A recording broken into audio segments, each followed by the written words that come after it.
After a long, hard battle at the negotiating table with the Ford government, 55,000 education workers have a new labor agreement.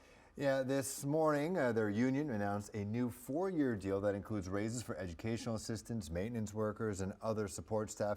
Jason Gaidola has more. Those who work as educational assistants say much was left off the table as its union ratified a new labor deal with the Ford government. I'm not happy with it at all. Yeah. Everything. Job security. Job security. They need to hire more EAs, more ECs. Right after the final bell at St. Augustine Elementary School, some of the EAs say they voted no on the bargaining agreement, adding the pay raise isn't sufficient enough and believe better wages would attract more workers.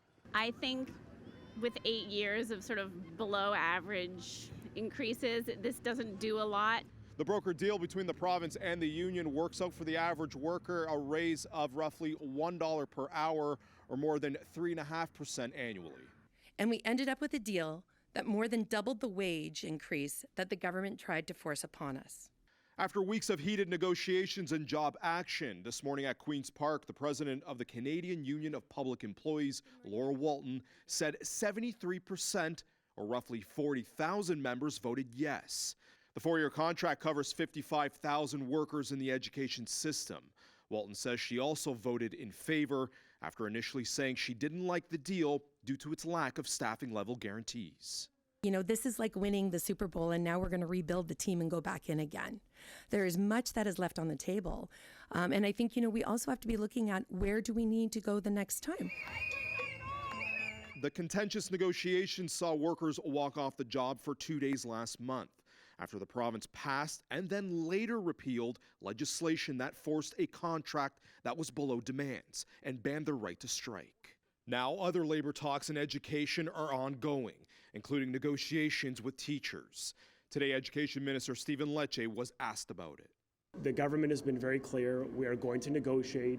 We've always said we're not going to bring back a bill like 23. We're going to negotiate. We're going to stay at the table. We're going to work hard to deliver a deal that respects workers and, most importantly, respects the interests of kids so that they can be in class. President of the Ontario Secondary School Teachers Federation, Karen Littlewood, says the union intends to also bargain in good faith, but says they aren't seeing a good deal at the moment. We need to have bargaining at the table. We don't need to have legislation. We certainly don't need to have announcements at the podium or at a press conference. Littlewood adds that talks resume today for teachers and occasional teachers, and more talks will continue tomorrow for other education workers. She says she's also requested more talks for into the new year.